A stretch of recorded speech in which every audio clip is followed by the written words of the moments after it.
back to The Organized Author. I'm Lucinda, CEO of Made by Me Publications, and this video is called How to Write a Book, Get Organized, Part 2. Last time we talked about organizing your life for authorship, and we completed a worksheet that was called Organizing Your Life for Authorship Worksheet, which you can find at madebymepublications.com, and I've provided a direct link down below to that worksheet. And this time we're going to discuss a worksheet called Book Project Planning Worksheet. And you can also get that at madebymepublications.com. But before we go over that, I would like to complete one activity that will help transition to that next worksheet. And what we're going to do is write a preliminary vision statement for each area of our lives from the board that we did last time. So let's go to that right now, and I'll show you what I did for mine. So this is my statement or set of statements that I wrote for my big picture vision from my life. And it's on a board with some other things that I also look at every day, and we'll go over that on another video. But this is what I wrote on mine, and it says, number 1 is serve as a godly wife, mother, daughter, and sister. Number 2, minister to women with emotional needs. Number 3, teach the world about self-publishing, and I'm actually going to edit that to say teach the world about writing and self-publishing. And then number 4, minister to the masses with my vocal talent. Number 5, travel the world leisurely with my husband.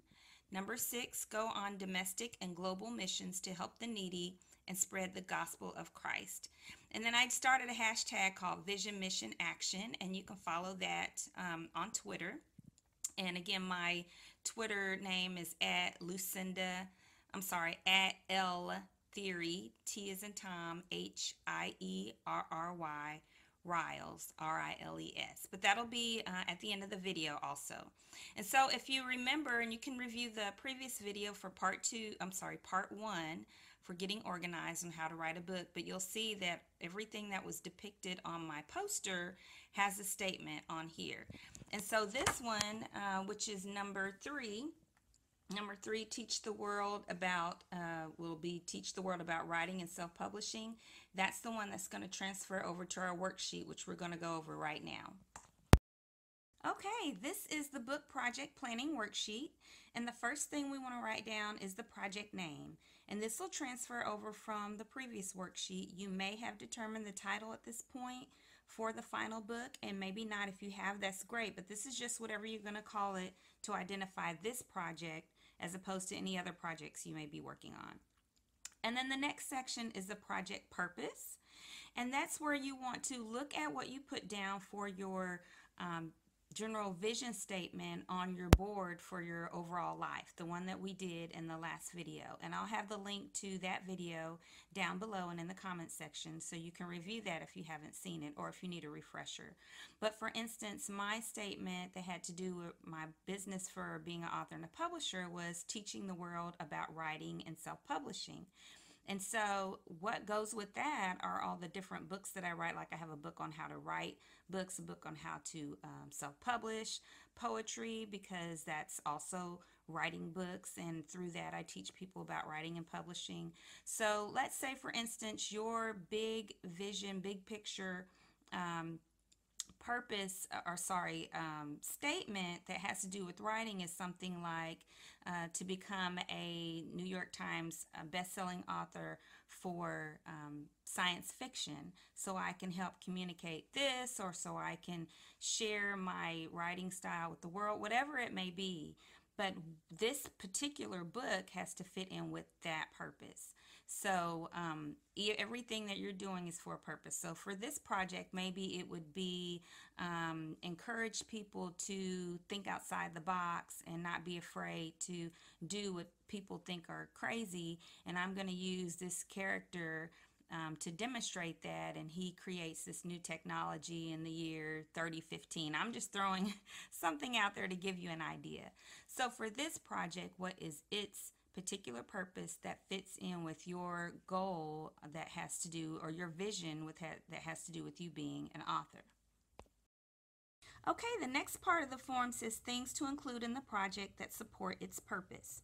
So for instance, if your purpose is to teach people how to think outside the box, have the courage to do what other people think are crazy things to do, and stand out and do what you're called to do, then you would want to include some different things that would support that. So maybe it would involve someone who experienced a lot of being talked down to, or being discouraged, or being called weird. Maybe that's part of the background of the story. You would have maybe times of isolation, times of spending a lot of hours studying and trying to figure out how to make something work.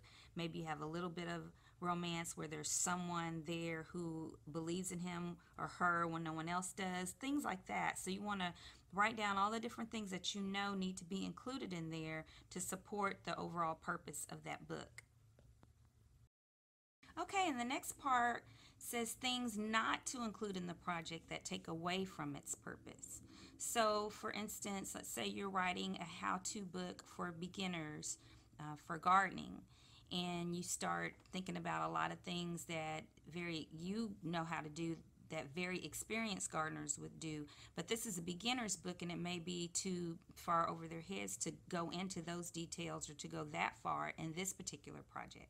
So you might say, well, don't talk about this, and don't talk about this, don't talk about this. That'll be in the next book. That would be for advanced gardeners. So that's just an example on that. And also you want to be careful not to blend two different book ideas together. Sometimes they may be related, but they may be a series, and maybe that's going to be what you're thinking about that's going further, maybe part of the next book in a series. Or it may be, like I was saying, I'm sorry, I was trying to explain about not going too much detail in a totally different genre, because when people go to buy a book in a particular genre, say they're looking for Christian fiction romance, and you start putting a lot of, or any science fiction into it, people are going to be disappointed because that's not what they were looking for. Next, you want to start thinking about a preliminary completion date. And if you're self-publishing, that you want that to include the date that you would have them in print and on ebooks. If you're going through a different traditional publisher, then you may not be able to help determine that date. But you want to be thinking now about when you want everything to be finished, because you're going to set up your milestones and all of your tasks to kind of plan toward that date. Now, things happen and you may not reach that date. You may have to change it along the way, but this gives you something to drive toward. And we can come back to this after we discuss the milestones. So you just kind of want to think about it for a second, but after we do the milestones, we'll come back and you'll have a better opportunity, a better idea of what date you want to strive for. Okay, and then next is the accountability partner. Now, in the last worksheet, we talked about some ideas on who that could be. At this point, you want to have decided for sure who that person is. You want to have spoken to him or her and agreed on how you want to approach it together, how you want to meet, how often they're going to check on your progress, and things like that. And then proofreaders are 3 to 5, and I wouldn't recommend any more than that, but 3 to 5 people who you trust, who would review your work as you're writing it or after you're finished. I would suggest as you're doing different portions would be better, but however you can work that out. And they would review your material and give you some feedback. They would point out errors, typos, misspellings, confusion, things that they weren't sure what you were trying to say, maybe some mix-ups on who's speaking, just some ideas on how to make this story clearer, or to give it more energy, or whatever it is that they may recommend. And it's up to you if you want to have them sign something that says that they have agreed that they're doing this for free, and that you want them to not share any of the information about the book with the public, because you don't want that to be out before you actually publish the book.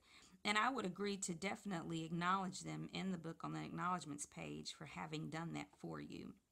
And then last, on the first page of this worksheet, is the editor. Now, last time we talked about some ideas on who the editor could be, but at this point you want to have decided who that person was that you've reviewed some of their work, maybe seen some references, and that you know that this person is going to do a quality job and that you've agreed on or negotiated a price for that project. And the last part of this worksheet is called the project milestone chart. And this is where you are going to think about everything that you're going to need to do to complete this manuscript. Everything you can possibly think of, starting with your first meeting with your accountability partner. You're going to include your time periods to write. So let's say you're going to do a 365-page book. I love how Zig Ziglar said, write a page a day. Now that won't work for everyone. It just depends on your lifestyle, what's going on in your life, like we talked about in the last video.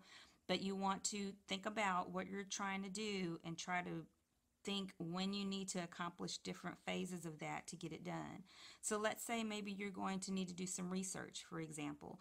Maybe you're going to involve a character that has a disease that you're not that familiar with, and so you're going to need to do some research. That has to be part of it. If you're going to write about a part of the world or the country that you've never been to, then you're going to research that, or you're going to go to that area so that you can really describe it in a believable manner. Maybe you are writing your biography and there's some things that occurred in your life and you don't remember all the details. Well, you're going to need to talk to family and friends and do some research. You may even have to work on a family tree. You know, that has to be part of all that. So you want to try to think about everything that you're going to need to do and then work sort of backwards or forwards, whatever works for you, to jot those things down and then plan for, I want to do this by this time frame. I want to do this by this time frame. If I want my completed book to be done in 2 years, and I've got to break that up.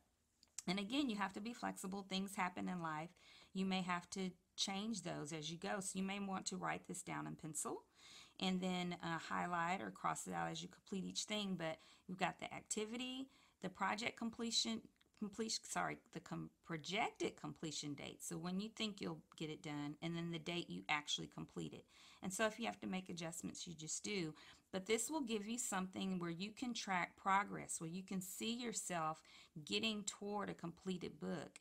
And you have your accountability partner with you, working with you to help you, to encourage you when you're like, oh, I haven't gotten that part done. Well, that's okay. We can adjust it. You know, we can work on this while you're waiting for some information back from the archives or whatever. And so you definitely want to go over this milestone chart with your accountability partner and make sure that you've got dates for meeting with him or her recorded on here. And this is the last part of the worksheet. Now you can have as many, I have 2 pages set up when you download it online, but you can add as many boxes here for the activity, projected completion date, and date complete as you need. Okay, well that's it for this time. I hope you enjoyed the video, and I hope you will join me in about 2 weeks when I post the next video in this series about how to write a book. If you enjoyed the video today, please give it a thumbs up and subscribe to my channel. And also write something in the comment sections about how this worksheet process is going for you. One last thing, if you can, please send me a shout out on Twitter with the hashtag Vision Mission Action. And until next time, happy writing.